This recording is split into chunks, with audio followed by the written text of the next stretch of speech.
नमस्कार, मी गिरीश निकम. साम न्यूज मध्ये आपल्या सर्वांचं स्वागत. आणि बुलेटिनच्या सुरुवातीलाच तुमच्या तळपायाची आग मस्तकात जाईल अशी मोठी बातमी आहे. कारण छत्रपती संभाजी महाराजांवर आक्षेपार्ह शब्दात मजकूर लिहिण्यात आलाय. ही चीड येणारं कृत्य केलंय अभिनेता कमाल खाननं. त्यानं सोशल मीडियावर संभाजी महाराजांची बदनामी केली आहे. अभिनेता कमाल खानवर कारवाई करा अशी मागणी आता सर्व स्तरातून होते. कमाल बरळल्यानंतर आता सरकारने देखील निर्णय घेतलाय. संतापाचा उद्रेक होणारी कमाल खानची भाषा आहे. आता विकिपीडियावरील मजकूर काढला जाणार आहे. शंभू राजांबाबत कमाल खाननं गरळ ओकलेली आहे. संभाजी महाराज राजांबद्दलचा इतिहास आजपर्यंत चुकीच्याच पद्धतीने गेला. इथल्या सनातनी मनुवादांनी कायम संभाजी महाराजांना बदनाम केलं. म्हणजे जेव्हा ते राज्यसत्तेत होते तेव्हा त्यांचा जीव घेण्याचा प्रयत्न केला, तेव्हा त्यांच्याशी गद्दारी केली. त्यांच्या वडिलांच्या मृत्यूची बातमीही त्यांना कळू दिली नाही. तिथेच त्यांना संपवण्याच्या इराद्याने ते तिथे गेले होते. संभाजीराजेंबद्दल आक्षेपार्ह मजकूर काढून टाका अशी मागणी होते. बदनामी कारण मजकूर तातडीनं काढून टाका. इतिहास अभ्यासक इंद्रजित सावंत यांनी मागणी केलेली आहे. काही वेळापूर्वी त्यांनी साम टीव्हीशी संवाद साधला. त्यावेळी देखील त्यांनी बदनामीकारक मजकूर काढून टाकण्याची मागणी केलेली आहे. संभाजीराजेंबद्दल आक्षेपार्ह मजकूर काढून टाका अशी मागणी आता सर्व स्तरातून होते. इतिहास अभ्यासक इंद्रजित सावंत यांनी देखील साम टीव्हीशी बोलताना हीच मागणी केलेली आहे. साम टीव्हीचा मोठा इम्पॅक्ट आहे. सामने बातमी दाखवल्यानंतर आता त्याचे पडसाद उमटत आहेत. शंभू राजांची बदनामी गेली अनेक शतकं काही लोक करत आहेत.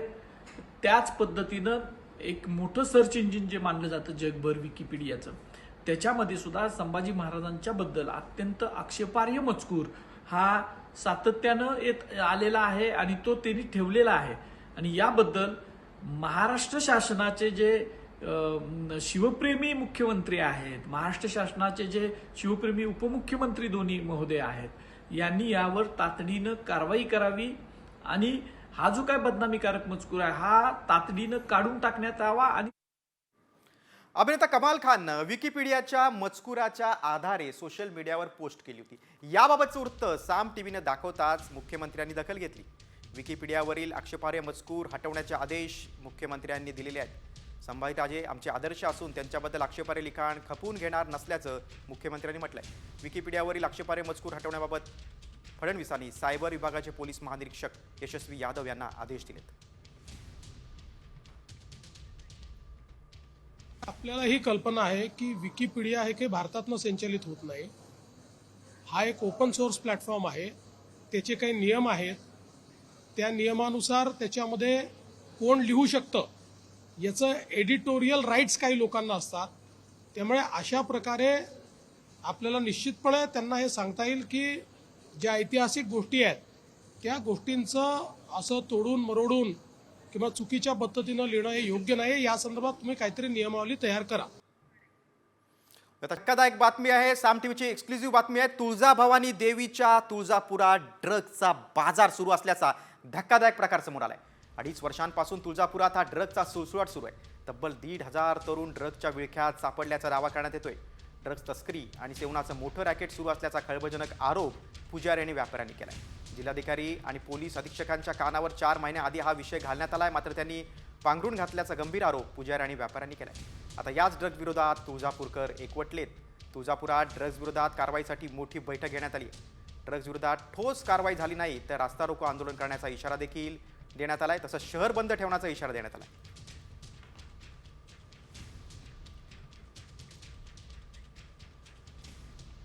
हे 6 महिन्यापासून चालू झालेलं आहे.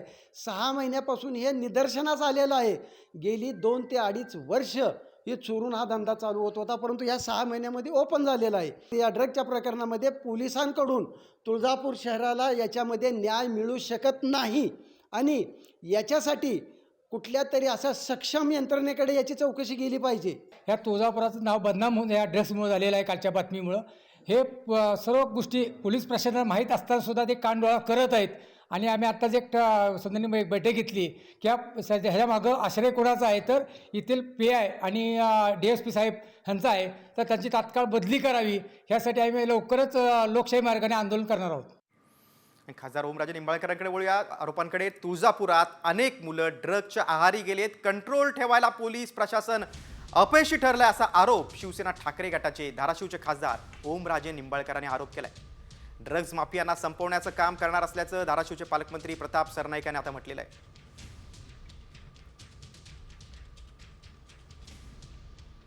तुळजापूर सारख्या महाराष्ट्राचं 3.5 शक्तिपीठापैकी एक शक्तिपीठ असणाऱ्या ठिकाणी जर दिले जात असतील, त्याचं डिस्ट्रीब्युशन होत असेल आणि जर इथली मुलं त्या व्यसनाच्या आहारी पडत असतील तर निश्चित ही अतिशय चिंतेची आणि खेदाची बाब आहे. प्रशासनानं तातडीनं लक्ष देण्याची आवश्यकता आहे आणि सगळ्यात महत्त्वाचं की ज्यांची जबाबदारी आहे त्यांनी हे समजून घेणं गरजेचं आहे की कदाचित उद्या आपला मुलगासुद्धा त्या व्यसनाच्या आहारी पडू शकतो.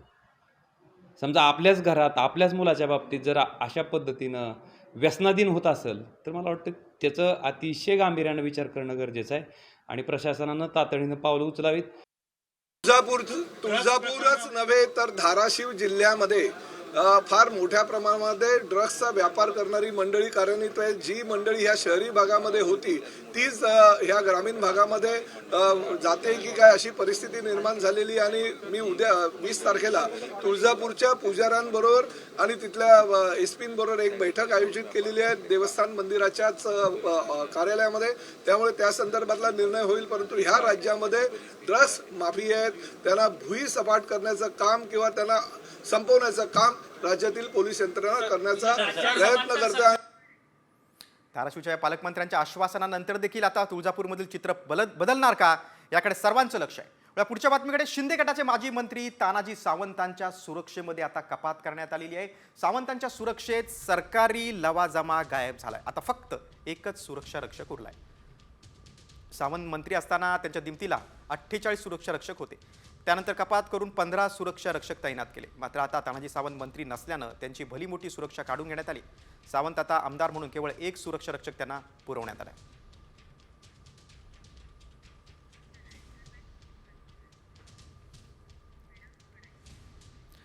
सुरक्षा कपातीच्या मुद्द्यावर आता खासदार संजय राऊतांनी महायुती सरकारवर जोरदार निशाणा साधलेला आहे. मंत्रालयात वेड्यांची जत्रा आहे, मंत्रालयात प्रचंड भ्रष्टाचार सुरू आहे असा हल्लाबोल राऊतांनी केलाय.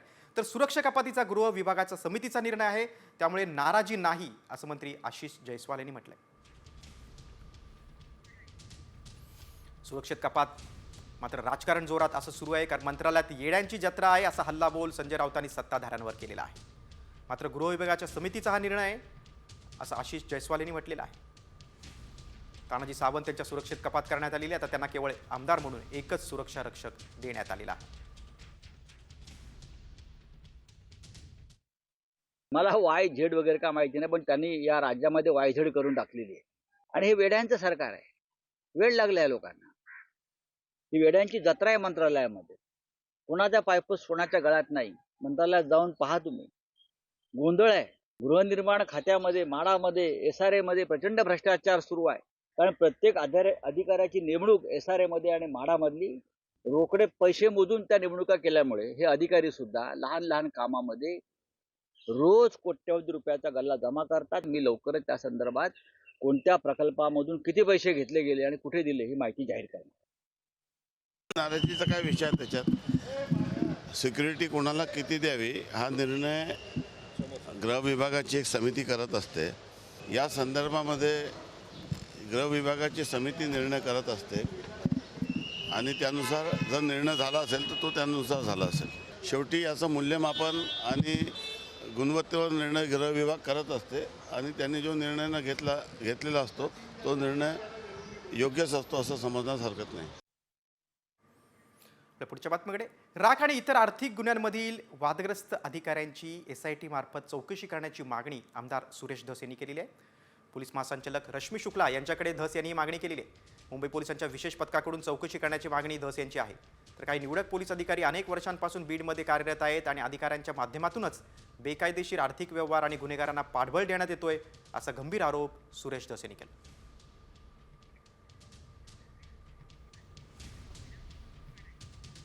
पुढची बातमी आहे बीडमधूनच. सुप्रिया सुळेंच्या भेटीच्या वेळी सरपंच संतोष देशमुखांच्या आईनं टाहोस फोडला. मला न्याय द्या अशी मागणी करत संतोष देशमुखांच्या आईला अश्रू अनावर झाले. माझं गुणी लेकरू कुठे शोधू असं म्हणत जेव्हा देशमुखांच्या आईनं हंबरडा फोडला तेव्हा अख्खं गाव हळहळ.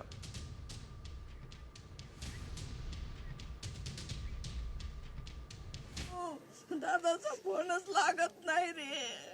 म्हणलाय मी दादालाच बघतो ग. लई माझं लेकरू गुन्हे होतो. गुन्हे म्हणजे कुणालाय कुणी गुन्हेच म्हणत, बिगर गुन्हे कोणच म्हणत नाही. मी काय करू आता? मी कुठं माझं लेकरू शोधू? काय काय करू? काय आरोपी असतील, कुठून असतील, बुडता असन, शेंडा असन, काय असन, पूर्ण आरोपी करा. नाहीतर पुन्हा नंतर आम्ही जगायचंय कसं? कुणीच तरी गाववाल्यांना जगणार कसं? मी तुम्हाला शब्द देतो, पूर्ण करा. तुमच्या मुलाला परत आणू शकत नाही, पण मी तुमच्या मला नातवंडांना न्याय न्याय तर देईन. पाहिजे. मी तुम्हाला न्याय देईन. मी तुमच्यासाठी लढेन. न्यायच मला लवकर पाहिजे. जशाच्या तसे मला ते लोक माझ्या लेकराला केलं तसं बघायलाच भेटले पाहिजेत. आणि पूर्ण मला संरक्षण दिलं पाहिजे. आज माझी सून, माझं लेकरू, मी काय करू मी आता? संतोष देशमुखांच्या आईने टाहो फोडला आपण पाहिलं. दुसरीकडे मस्साजोगच्या ग्रामस्थांनी प्रशासनावर गंभीर आरोप केलेले आहे. या हत्या प्रकरणात खळबळजनक आरोप आहे तो म्हणजे बीड पोलिसांवरच थेट ग्रामस्थांनी आरोप केलेले आहेत. संतोष देशमुखांचा मृतदेह ॲम्ब्युलन्समधून केजकडे न नेता कळंबच्या दिशेनं नेण्यात आला. तिथे एका महिलेला तयार ठेवलं होतं. अनैतिक संबंधातून संतोष देशमुखांची हत्या झाली असं पोलिसांना दाखवायचं होतं. मात्र मस्साजोग गावातल्या तरुणांनी ॲम्ब्युलन्सचा पाठलाग केल्यानं तो प्रयत्न फसल्याचा दावा ग्रामस्थांनी केला. मारायचं हातपाय मोडायचे आणि एका कोणीतरी महिनेला मॅनेज करायचं महिलेला आणि त्यांच्यापाशी हा माणूस सोडायचा. म्हणजे तो ना घरचा ठेवायचा ना समाजाचा ठेवायचा. त्यातलाच एक भाग म्हणून ह्या सगळ्या टोळीनं तो प्लॅन केलेला होता. आणि ज्यावेळेस जीव गेला, ज्यावेळेस प्रेत गाडीत होतं, हे खूप म्हणणं म्हणजे मला इतकं त्रासदायक आहे की डेड बॉडी ज्यावेळेस टाकली त्यावेळेस ती कळंबच्या दिशेनं पोलीसची गाडी चालली. इकडं का गाडी चालली आहे म्हणून पाठलाग करत होत्या. त्याच्यानंतर गाडी फिरवली गेली. म्हणजे हा देखील तोच प्लॅन होता आणि त्याच्यामुळेच हाणमार झालेली आहे आणि त्याच्यामुळे जीव गेलेला आहे असं या आरोपींना सिद्ध करायचं होतं. ही जे गावकरी आहेत माझे, त्या गावकऱ्यांना दुसऱ्या दिवसापासून सांगितलेली गोष्ट आहे. ती मागे देखील सांगितली आणि आज देखील हीच गोष्ट आहे आणि ती खरी आहे. बीडनंतर पुढची बातमी आता सांगलीमधून. खाकीचा धाक काय असतो हे सांगली पोलिसांनी दाखवून दिलंय. सांगलीतली यात्रा संपल्यानंतर 2000हून अधिक तरुण दुचाकी गाडीवरून हुल्लडबाजी करत होते. मध्यरात्री 2च्या सुमारास संपूर्ण शहर झोपेत असताना हे तरुण हॉर्न वाजवत घोषणाबाजी करत होते. मात्र सांगलीच्या पोलिसांनी टिळक चौकात फिल्डिंग लावली. मग काय, आपल्या काठ्यानी पोलिसांनी या तरुणांचा माज उतरवला. गाड्या अडवून हुल्लडबाजांना चोप दिला. अखेर काही तरुण आपल्या दुचाकी सोडून तिथून पळून गेले.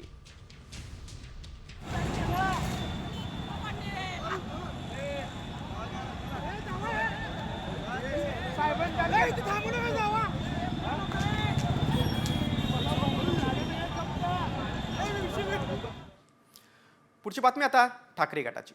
शिवसेना भवनमध्ये ठाकरे गटाची एक महत्त्वाची बैठक आहे. पक्षातील गळतीच्या पार्श्वभूमीवर आता डॅमेज कंट्रोल करण्यासाठी ही बैठक महत्त्वाची बोलवण्यात आलेली आहे.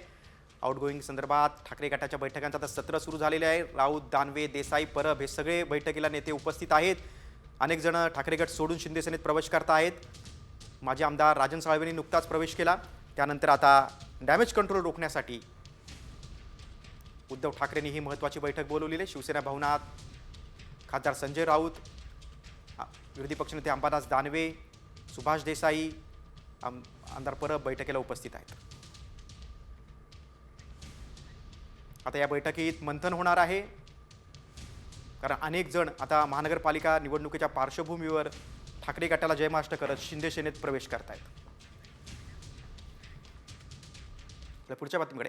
आमदार जितेंद्र आव्हाड यांचे दोघे कट्टर समर्थक अजित पवार गटात प्रवेश करणार आहेत. अनेक वर्ष खासगी सचिव म्हणून राहिलेले अभिजित पवार अजित पवारांच्या पक्षात प्रवेश करणार आहेत.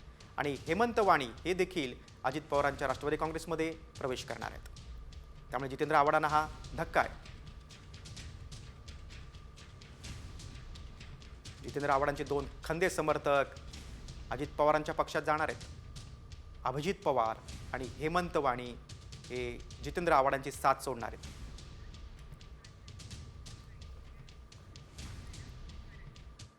आता राज्यभरातल्या आणखी काही घडामोडींचा आपण वेगवान आढावा घेऊया न्यूज पॉइंट 20 मधून.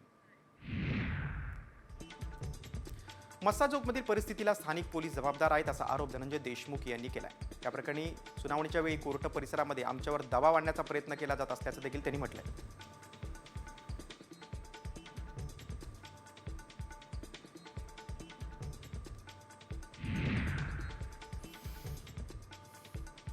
आरोपी 6 तारखेपासून वडिलांच्या मागावर होते असा आरोप संतोष देशमुखांची मुलगी वैभवीने केलाय.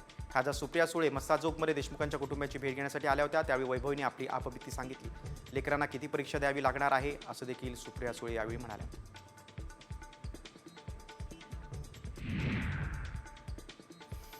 सुप्रिया सुळेंनी महादेव मुंडेंच्या कुटुंबाची भेट घेतली. या भेटीदरम्यान मुंडेंच्या कुटुंबियांना अश्रू अनावर झाल्याचं पाहायला मिळालं.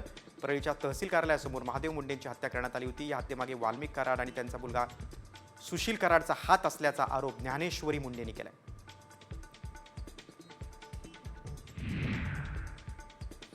वनमंत्री आणि पालघरचे पालकमंत्री गणेश नाईक यांच्या आमदारकीला ठाकरे गटानं मुंबई हायकोर्टात आव्हान दिलं.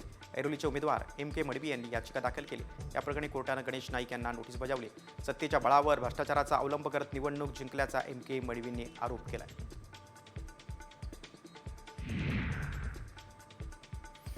कुंभमेळ्याला जाणाऱ्या एकनाथ शिंदेंच्या आमदारांना फडणवीसांनी एक पवित्र साबण द्यावा असा टोला संजय राऊतांनी लगावलाय. तर कुंभमेळ्यात तुम्ही किती स्नान करा तरीही तुमचं पाप धुतलं जाणार नाही असा घणाघात राऊतांनी केलाय.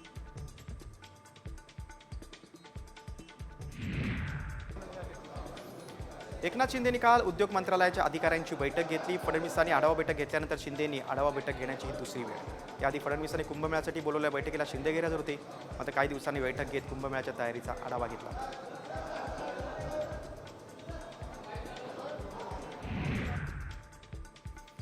मुंबईत ठाकरे बंधूंनी एकत्र यावं अशा आशयाचे बॅनर शिवसेना भवनासमोर लावले आहेत. बॅनरवर राज आणि उद्धव ठाकरेंचा एकत्रित फोटो आहे. मराठी माणसाच्या हितासाठी एकत्र यावं असा आशय देखील बॅनरवर लिहिण्यात आलाय.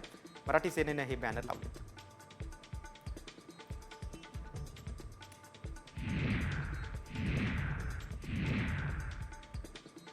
निवडणुकीनंतर देणग्या मिळवण्यात भाजपनंच बाजी मारली. भाजपच्या तिजोरीत 4,000 कोटीपेक्षा जास्त देणगी जमा झाली. असोसिएशन ऑफ डेमोक्रॅटिक रिफॉर्म्स या संस्थेनं राष्ट्रीय पक्षांना मिळालेल्या देणगीसंदर्भात अहवाल जाहीर केलाय.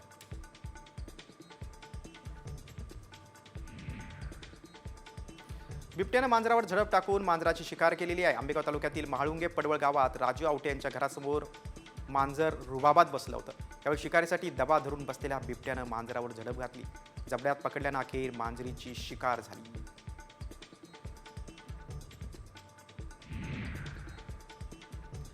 ब्राझीलमध्ये महिलेच्या जीन्स पॅन्टच्या खिशामध्ये मोबाईलचा स्फोट झाला. स्फोट होता CCTV कॅमेऱ्यात हा सगळी घटना चित्रित झालेली आहे. सध्या हा व्हिडिओ व्हायरल होतोय. ब्राझीलच्या एका शॉपिंग मॉलमध्ये ही घटना घडल्याचं सांगितलं जातं.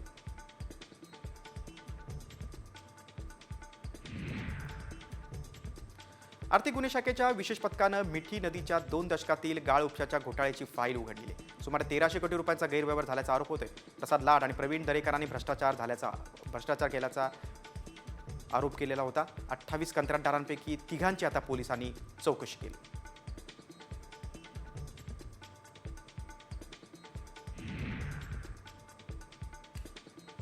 महाराष्ट्र केसरी स्पर्धेसंदर्भात नवा वाद सुरू झालाय. राज्यात एकच महाराष्ट्र केसरी कुस्ती स्पर्धी घ्यावी अशी मागणी डबल महाराष्ट्र केसरी चंद्रहान पाटलांनी केली. यासाठी सांगली जिल्हाधिकारी कार्यालयासमोर उपोषण केलं जाणार आहे.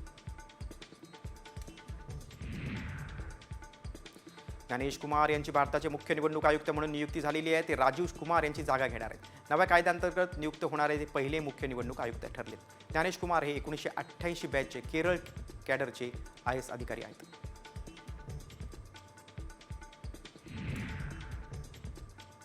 $350 मांजरी एकाच फ्लॅटमध्ये ठेवणाऱ्या पुणेकर मालकिणीनं पशुसंवर्धन विभागाच्या नोटीसला देखील आता केराची टोपली दाखवली. मांजरींना खराडीत हलवण्याबाबत नोटीस देण्यात आली होती. मात्र अजूनही मांजरी फ्लॅटमध्येच असल्याचं पशुसंवर्धन विभाग तसंच पुणे महानगरपालिका आता दोन्ही बहिणींवर कारवाई कधी करणार असा संतप्त सवाल रहिवाशी विचारतात.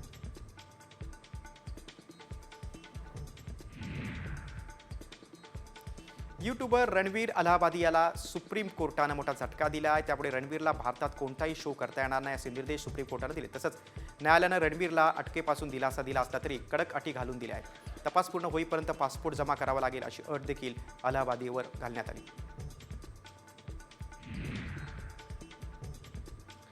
बॉम्बे हॉस्पिटलमध्ये सर्वात मोठी पगारवाढ झालेली आहे. यापुढे हॉस्पिटलच्या कर्मचाऱ्यांनी जल्लोष केला. गुलाल उधळत आणि नाचत कर्मचाऱ्यांनी आपला आनंद व्यक्त केला.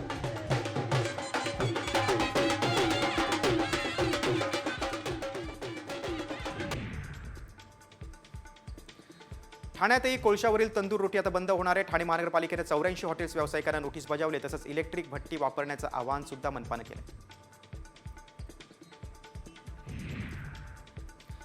फास्टॅगच्या नियमांमध्ये मोठे बदल करण्यात आले. जर एखाद्याचा फास्टॅग ब्लॅक लिस्टेड असेल किंवा काही कारणास्तव बंद असेल तर तो आधी रिचार्ज करावा लागेल. त्यासाठी टोल ओलांडण्याआधी 60 मिनिटं तर टोल ओलांडल्यानंतर 10 मिनिटं मिळतील. जर तरीही फास्टॅग अपडेट केला नाही तर दुप्पट दंड बसणार आहे.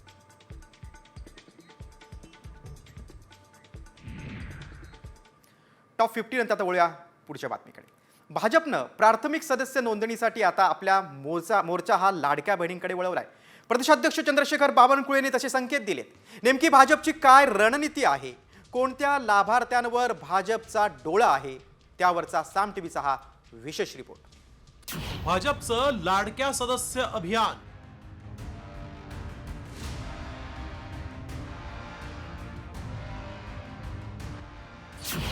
भाजपच्या टार्गेटवर योजनांचे लाभार्थी.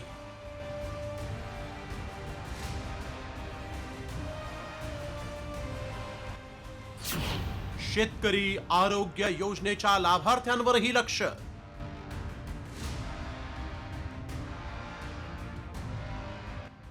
लाडकी बहीण योजनेमुळे महायुतीला विधानसभा निवडणुकीत बहुमत मिळालं.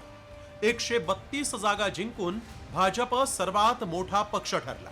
त्यामुळेच 45,000 कोटींची ही योजना पुढेही सुरू ठेवण्याची कसरत सरकार करत आहे. आता आगामी महापालिका निवडणुकीतही भाजपची लाडकीवरच मदार आहे. त्यामुळे या योजनेच्या लाभार्थ्यांना सदस्य करून घेण्याची भाजपची रणनीती आहे. भाजप प्रदेशाध्यक्ष चंद्रशेखर बावनकुळेंनी कार्यकर्त्यांना तसं टार्गेटच दिलंय. याशिवाय नमो शेतकरी महासन्मान योजना आणि आरोग्य योजनेच्या लाभार्थ्यांनाही पक्षाचं सभासद करून घेण्याचं आवाहन बावनकुळेंनी केलंय. कोल्हापुरात आयोजित करण्यात आलेल्या संघटन पर्व कार्यशाळेमध्ये ते बोलत होते. यावरून विरोधक आक्रमक झाले. ही योजनाच राजकीय हेतून आणली अशी टीका ठाकरे गटानं केली आहे. मात्र विरोधकांच्या टीकेनंतर बावनकुळेंनी सारवासारव केली. एक वारंवार समोर आलेलं आहे की असा जो डाटा जमा होतो भारतीय जनता पार्टी स्वतःच्या पक्षाच्या कामासाठी वापरते. हे सातत्यानं समोर आलेलं आहे. आणि भारतीय जनता पार्टीच्या कार्यकर्त्यांकडे अशा पद्धतीनं याद्या पाठवल्या जातात. आम्ही तर आधीपासून सांगत होतो की ही योजना राजकीय हेतूनच केलेली आहे. काही ठिकाणी ते धमकावलं गेलं की तुम्ही जर आमच्या पक्षाचे सभासद झाले नाही तर तुमची योजना बंद करू. निवडणुकीच्या आधीच भाजपच्याच नेत्यांनी म्हटलं होतं असं. आणि मला वाटतं चुकीचं आहे.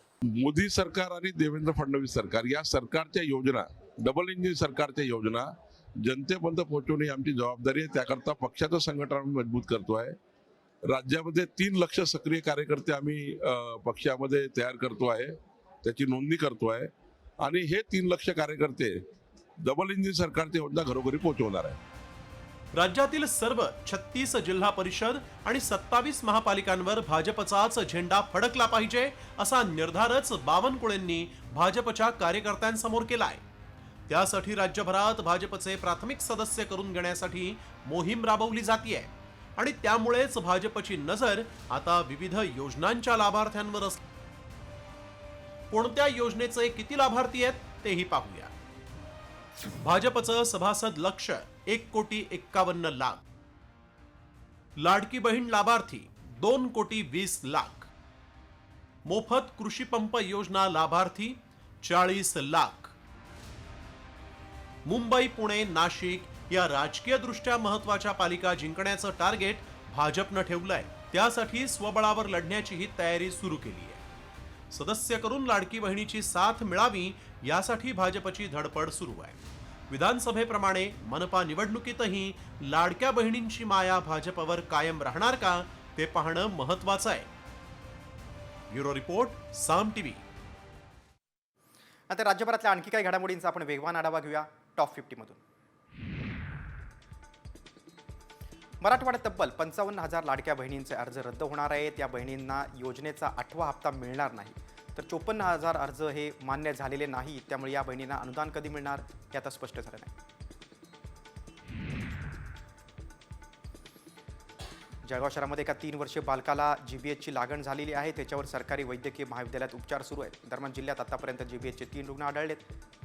महिला रुग्णाला डिस्चार्ज देण्यात आला आहे तर तरुणावर उपचार सुरू आहेत. पुणे रेल्वे स्थानकावर गर्दीचे 24 तास व्यवस्थापन करण्यासाठी विशेष पथक तैनात करण्यात आलं आहे. प्रयागराजला महाकुंभ मेळ्यासाठी जाणाऱ्या प्रवाशांची संख्या वाढल्यानं प्रशासन सज्ज झालं.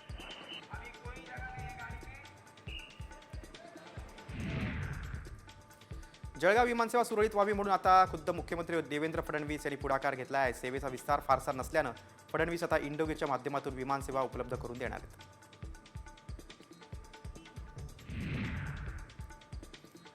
राज्यात कमाल तापमानाचा पारा 35 अंशांवर गेला आहे. सोलापूरमध्ये उच्चांकी 37.4 तापमानाची नोंद झाली. पुढील काही दिवसात राज्यातील तापमानात आणखी वाढ होण्याची शक्यता आहे. राज्यात उन्हाच्या झळा वाढल्यात. मुंबईत सोमवारी 35° इतक्या तापमानाची नोंद झाली आहे. पुढील काही दिवसात मुंबईचं तापमान आणखी वाढण्याची शक्यता आहे.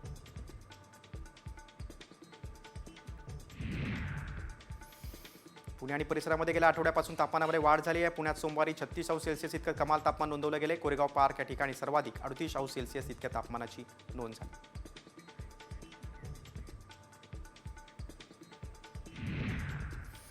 टॉप 5 नंतर आता फास्टॅग धारकांसाठी महत्त्वाची बातमी आहे. गाडीतून प्रवास करताय तर फास्टॅगचा नियम आता नीट समजावून घ्या, नाहीतर टोल नाका ओलांडताना तुम्हाला दुप्पट दंड बसू शकतो. कारण फास्टॅगच्या नियमांमध्ये मोठे बदल करण्यात आलेत. जर एखाद्याला फास्टॅग ब्लॅकलिस्टेड असेल किंवा काही कारणास्तव बंद असेल तर तो आधी रिचार्ज करावा लागेल. त्यासाठी टोल ओलांडण्याआधी 60 मिनिटं तर टोल ओलांडल्यानंतर 10 मिनिटं मिळतील. जर तरीही फास्टॅग तुम्ही अपडेट केला नाही तर दुप्पट दंड बसणार आहे. फास्टॅग रिचार्ज नसेल, KYC नसेल तर ब्लॅकलिस्ट करणार. टोल नाका कर्मचाऱ्यांसोबत वाद घातल्यासही फास्टॅग ब्लॅकलिस्ट होणार. ब्लॅकलिस्टेड फास्टॅग धारकांना दुप्पट दंड भरावा लागणार. फास्टॅग रिचार्जसाठी 70 मिनिटं आणि टोल नाक्याआधी 60 मिनिटं तर नंतर 10 मिनिटं वेळ मिळणार. फास्टॅगच्या नियमांकडे दुर्लक्ष केल्यास चालकाला दुप्पट दंडाचा फटका बसणार.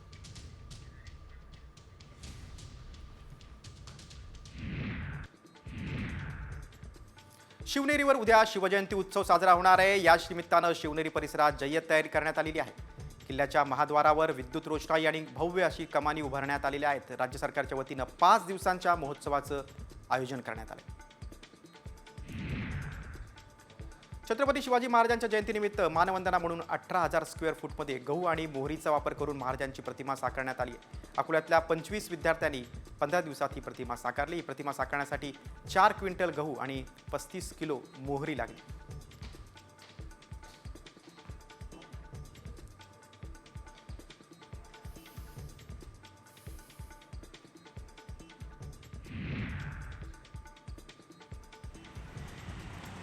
सोलापुरात शिवरायांना आगळ्या वेगळ्या पद्धतीनं मानवंदना दिली जाते. 4 हुतात्मा पुतळ्यासमोर सलग 19 तास 19 मिनिटं आणि 19 सेकंद दांडपट्टा चालून महाराजांना मानवंदना दिली जाते. मंगळवारी सकाळी 5 वाजल्यापासून रात्री 12 वाजेपर्यंत दांडपट्टा चालवण्यात येतो.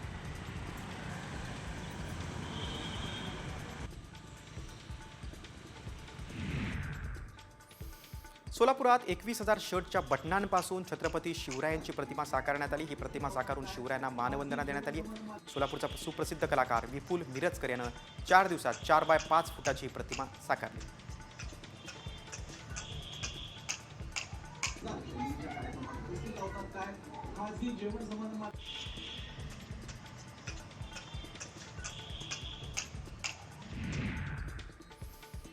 शिवजयंतीनिमित्त निवती किल्ल्यावर स्वच्छता मोहीम राबवली आहे. गडकिल्ले संवर्धन संस्था कोकण विभागाच्या वतीनं ही स्वच्छता मोहीम राबवण्यात आली. या मोहिमेत दरवाजापासून बुरुज, तटबंदी, बालेकिल्ला परिसर स्वच्छ करण्यात आला.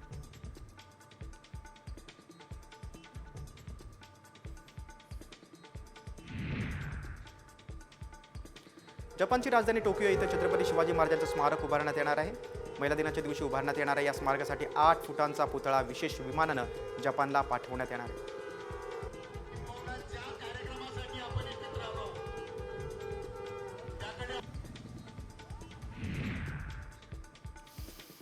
अहिल्यानगरमध्ये ग्रामदैवत मोहिनी राजांच्या यात्रेनिमित्त रेवड्यांची उधळण करण्यात आली. यावेळी काल्याची दहीहंडी सुद्धा फोडण्यात आली। यानंतर काला घेण्यासाठी हजारो भाविकांनी मंदिर प्रांगणात गर्दी केली होती।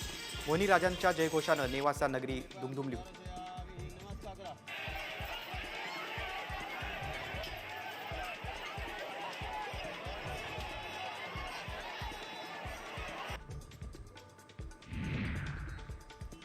पंढरपूरच्या विठुरायाला सोन्याच्या पानांची माळ अर्पण करण्यात आली आहे। रायगड जिल्ह्यातील विठ्ठल भक्त मीना राजेंद्र पाटील यांनी ही माळ विठ्ठलाला अर्पण केली। 2.25 लाख रुपयांची ही माळ आहे।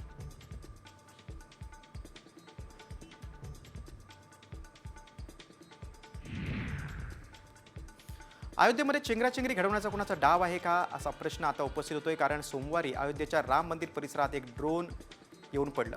प्रभू रामाच्या दर्शनासाठी जमलेल्या गर्दीत हे ड्रोन पडल्यानं एकच गोंधळ उडाला। मात्र मंदिर परिसरातील पोलिसांनी लगेचच हे ड्रोन ताब्यात घेतलं।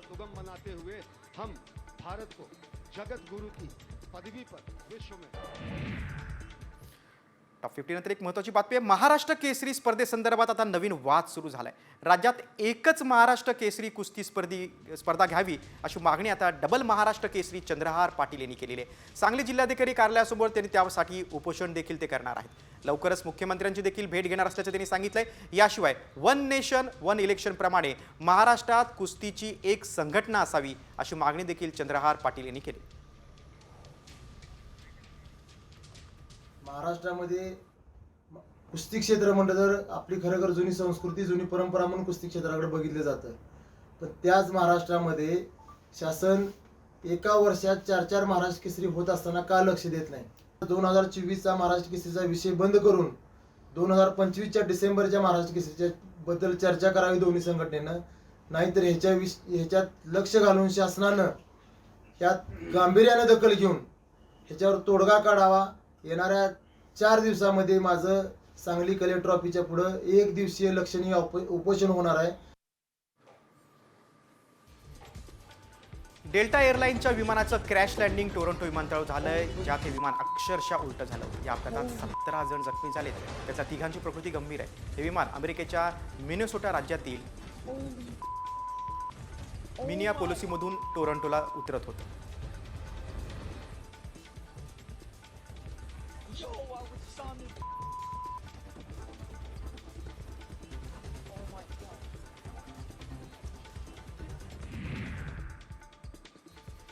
साखर उत्पादनात राज्याचा क्रमांक घसरलाय। 24 लाख टनांची घट अपेक्षित असल्यानं देशातील गाळप हंगामाची सांगतेकडे वाटचाल आहे। राज्यात 30 कारखान्यांची गाळप हंगामाची सांगता झाली। आतापर्यंत 68 लाख टन साखर उत्पादन झाले।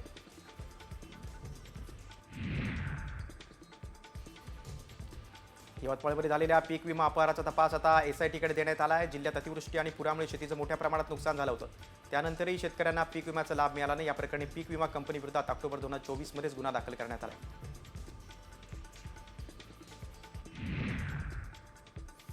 धाराशिव जिल्हाधिकारी कार्यालयासमोर अनुदानासाठी 70 वर्ष वृद्ध शेतकऱ्यांनी आमरण उपोषण केलं। तलाट्यांनी चुकीचा अहवाल सादर केल्यानं अनुदान मिळण्यास अडथळा येतोय, म्हणून त्यांनी आमरण उपोषण सुरू केलेलं आहे। जोपर्यंत न्याय मिळत नाही तोपर्यंत उपोषण आपलं सुरूच राहील असा निर्धार त्यांनी केला।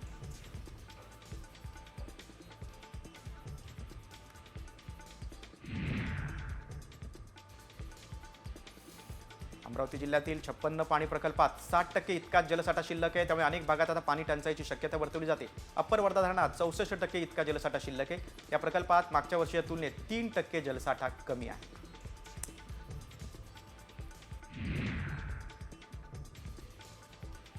नांदेड जिल्ह्यात फेब्रुवारी महिन्यातच दुष्काळाची चिन्ह दिसू लागलेत। भूजल पातळी अचानक घटल्यानं बोर विहिरी आटल्यात, शेतातील उभं पिकं करपून गेलेत। पिकांचे तत्काळ पंचनामे करून आर्थिक मदत देण्याची मागणी शेतकऱ्यांनी केली।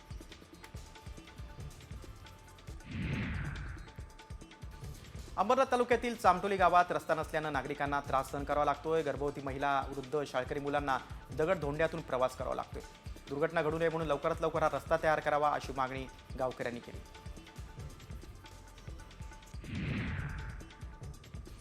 अंगणवाडी सेविका आणि मदतनीसांचे नांदेडच्या जिल्हा परिषद कार्यालयासमोर ठिय्या आंदोलन सुरू आहे। अंगणवाडी सेविकेला शासकीय कर्मचाऱ्यांचा दर्जा देण्यात यावा, त्यासह इतर मागण्यांसाठी हे आंदोलन होते। मागण्या मान्य न झाल्यास तीव्र आंदोलन करण्याचा इशारा दिला। शासकीय कर्मचाऱ्यांना दर्जा मिळाला पाहिजे। कोल्हापुरात थकीत बिलांसाठी ठेकेदार कंत्राटदार आक्रमक झाले। सरकारने 1 मार्चपर्यंत थकीत बिल द्यावीत, अन्यथा तीव्र आंदोलनाचा इशारा ठेकेदार कंत्राटदारांनी दिलेला आहे। राज्यात 27,000 कोटी रुपयांची बिलं थकीत असल्याचा आरोप होते।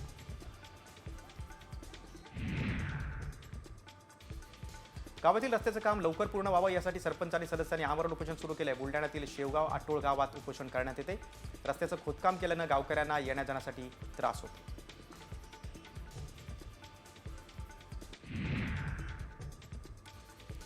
जालन्यात प्रधानमंत्री जन आरोग्य योजनेच्या आरोग्य मित्रांनी बेमुदत संप पुकारलाय. वेतन कायद्यानुसार वेतन देण्याची मागणी या आरोग्य मित्रांची आहे. जिल्ह्यातील 26 आरोग्य मित्र बेमुदत संपावर गेले. विविध मागण्यांसाठी आरोग्य मित्रांचं जालना जिल्हाधिकारी कार्यालयासमोर धरणं आंदोलन सुरू आहे. कोल्हापूर जिल्हा परिषदेच्या सांस्कृतिक कार्यक्रमात कर्मचारी आणि अधिकाऱ्यांनी ठेका धरला आहे. अगदी COS कार्तिकेयन सुद्धा या नृत्यात सहभागी झाले होते. पन्हाळ्याच्या अमोल घोलप यांनी महिला वेशात केलेली लावणी सर्वांना भुरळ पाडणारी ठरली.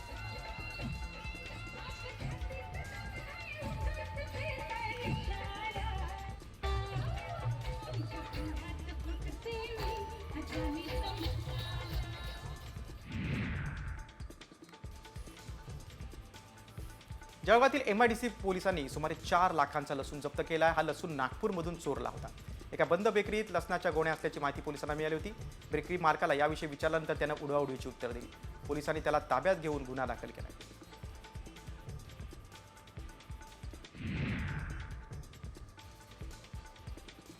जालना जिल्ह्यामध्ये प्रशिक्षणार्थी IPS अधिकाऱ्यानं वेषांतर करून वाळू माफियांवर कारवाई केली आहे. त्यांनी नदीपात्रात 2 JCB आणि 5 हायवा ताब्यात घेतले. ही घटना अंबड तालुक्यात घडलेली आहे. पोलिसांनी 2 कोटींचा मुद्देमाल जप्त केला आहे.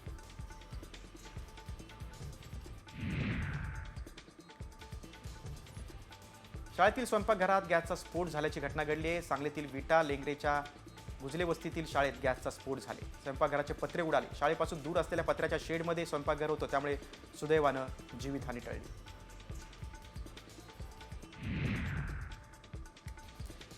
जालन्यातील जुनी MIDC मध्ये कूलरचं साहित्य बनवणाऱ्या कंपनीला मध्यरात्री आग लागली. या आगीत लाखो रुपयांचे कूलरचे पुठ्ठे जळून खाक झाले. 2 तासानंतर ही आग विझवण्यात अग्निशमन दलाच्या जवानांना यश आले.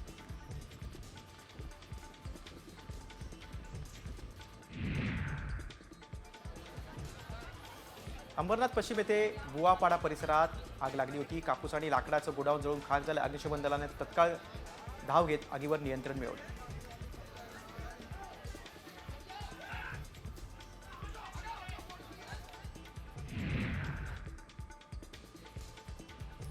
नंदुरबार जिल्ह्यातील शहादा शहरात हिट अँड रनची घटना घडली. वाढदिवस साजरा केल्यानंतर रस्त्यावरून पायी जात असलेल्या आई आणि मुलाला एका भरधाव वाहनानं चिरडलंय. कार चालकाविरोधात शहादा पोलीस ठाण्यात गुन्हा दाखल करण्यात आला.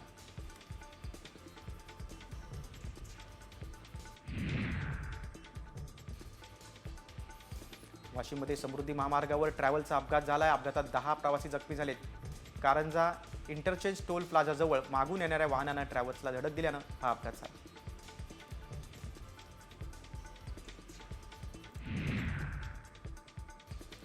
उमरगा तालुक्यातील माडसपाटी येथे पिकअप आणि मोटरसायकलला भीषण अपघात झालाय. अपघातामध्ये 3घांचा जागीच मृत्यू झाला तर 1 जण जखमी झाल्याची माहिती आहे.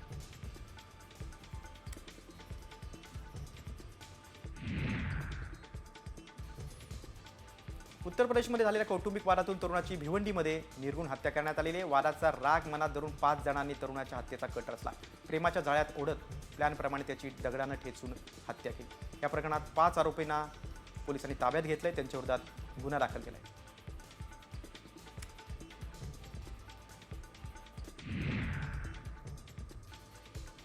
जालन्यात अवैधरित्या सुगंधित तंबाखू विकणाऱ्या 2 दुकानांवर पोलिसांनी छापा टाकलाय. चंदनजिरा पोलिसांनी कारवाई केली. या कारवाईमध्ये 5 लाख रुपये किमतीचा मुद्देमाल जप्त केला.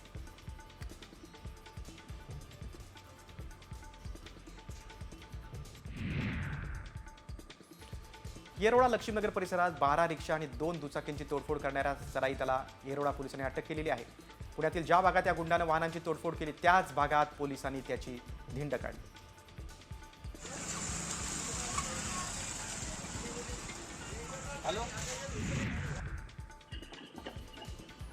जालन्यात इनोवा गाडीतून गायीची चोरी केल्याची घटना समोर आली. हा संपूर्ण प्रकार मध्यरात्रीच्या सुमारास CCTV कॅमेऱ्यात कैद झालाय. इनोवा गाडीतून आलेल्या दोघांनी रॉयल नगर येथे आपली गाडी थांबवली आणि एका गायीला गाडीच्या मागील डिक्कीत कोंबलं.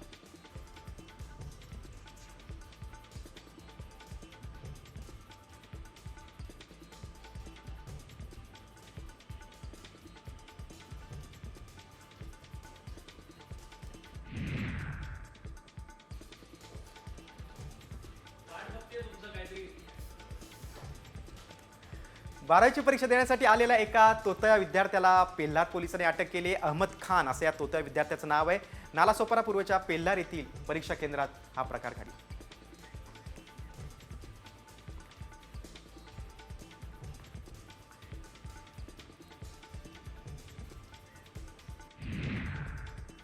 आता तापमानासंदर्भात एक बातमी आहे. राज्यात उन्हाच्या झळा वाढल्यात. पुणे आणि सोलापुरात उच्चांकी 38°C तापमानाची नोंद आहे, तर मुंबईत 35°C तापमानाची नोंद झालेली आहे. राज्यात अनेक भागात आता तापमानाचा पारा वाढलाय.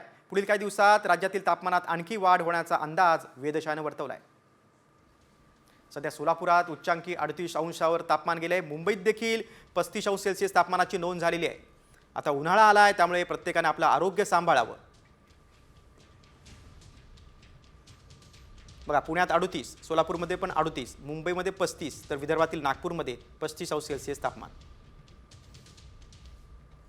संभाजीनगरमध्ये 35, नांदेडमध्ये 35, कोल्हापूरमध्ये 35 आणि नाशिकमध्ये 34°C तापमानाची नोंद झाली. काय काळजी घ्याल तुम्ही? तर भरपूर पाणी प्या, पाणीदार फळं खा, म्हणजेच कलिंगडासारख्या, ताक प्या, सरबत पे, ताजं आणि हलकं अन्न घ्यावं. उघड्यावरचं अन्न खाऊ नका. सुती, मुलायम आणि सैल कपड्यांचा वापर करावा. घराबाहेर पडताना सनस्क्रीनचा वापर करावा. टोपी घालावी. आहार आणि व्यायामासोबत देखील पुरेशी झोप घेणं आवश्यक आहे, म्हणजे तुमचं आरोग्य उत्तम राहील. बातमी पुण्यातून. पुण्यात उन्हाचा तडाखा वाढला आहे. शहरात अनेक ठिकाणी आता पारा 36शी पार झालेला आहे. कोरेगाव पार्क परिसरात सर्वाधिक 38°C तापमानाची नोंद झाली. पुढील 2 दिवस कमाल तापमान स्थिर राहण्याचा अंदाज हवामान विभागानं वर्तवलाय. दुपारी तापमानात वाढ होत असली तरी सकाळी तापमानात मोठी घट होते, त्यामुळे सकाळी थंडी तर दुपारी कडक उन्हाळा असं चित्र पुण्यामध्ये दिसतंय. बघा, पुणेकरांना उन्हाचा चटका आहे, कारण शिवाजीनगरमध्ये तापमान 36, पाषाणमध्ये 36, कोरेगावमध्ये 36, चिंचवडमध्ये सर्वाधिक 37°C, लवळेमध्ये 36, मगरपट्ट्यात 36, एनडीएमध्ये 36 आणि कोरेगाव पार्क भागात सर्वाधिक 38°C तापमानाची नोंद झाली.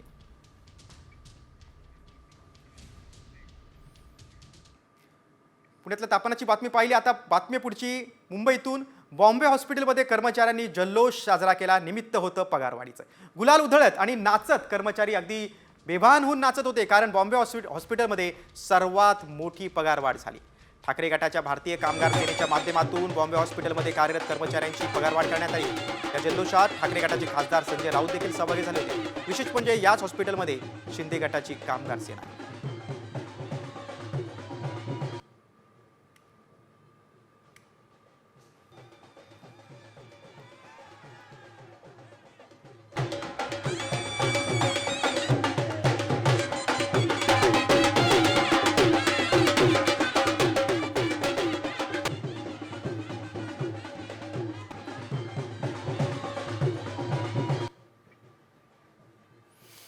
ठाकरे गटाच्या कामगार सेनेची पगारवाढ आहे आणि कर्मचाऱ्यांनी पगारवाढ झाल्याचं कळल्यानंतर हॉस्पिटलच्या बाहेर अगदी गुलाल उधळत त्याने आपला आनंद व्यक्त केलेला आहे. पेढे वाटत, गुलाल उधळत, डान्स करत बॉम्बे हॉस्पिटलच्या कर्मचाऱ्यांनी आपला आनंद व्यक्त केला.